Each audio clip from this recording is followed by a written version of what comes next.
गांव की गलियों में हल्की धूप है। सूरज की किरणें सरसों के खेतों पर पड़ रही हैं। राहुल घर के आंगन में चारपाई पर बैठा है।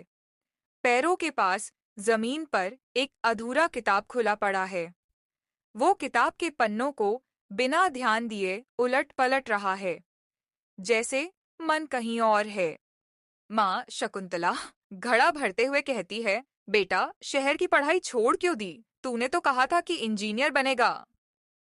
पिता महेंद्र खेत से लौटते हैं, पसीने से भीगे, थके हुए। पढ़ाई में मन नहीं है तो खेत संभाल ले। बेकार सपनों में वक्त क्यों बर्बाद कर रहा है? राहुल चुप रहता है। पास में बैठे दादाजी रामलाल सिर्फ देखते रहते हैं, कुछ कहते नहीं। शाम को दादाजी राहुल को बुलाते हैं। पुराना लकड़ी का बक्सा खोलते हैं, जिसमें एक फटा हुआ नोटबुक और टूटा हुआ पेन है। ये मेरा नोटबुक है बेटा।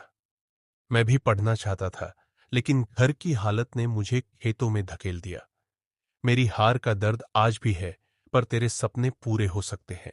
राहुल आंसू पोंछते हुए। पर दादाजी, मैं बार बार गिर रहा हूं।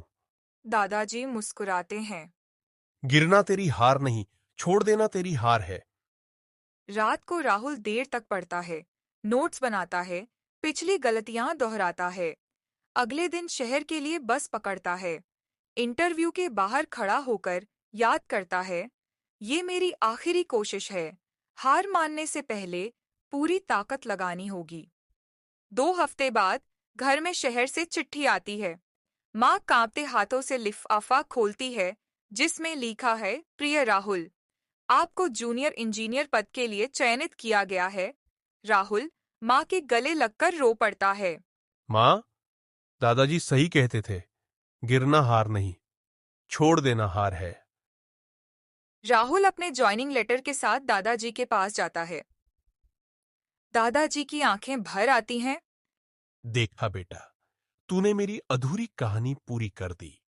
पीछे खेतों में सुनहरी धूप फैल रही है। जैसे कह रही हो, जिसने कोशिश नहीं छोड़ी उसने जीत लिख दी। गिरना आसान है, लेकिन उठकर फिर कोशिश करना ही इंसान की असली ताकत है।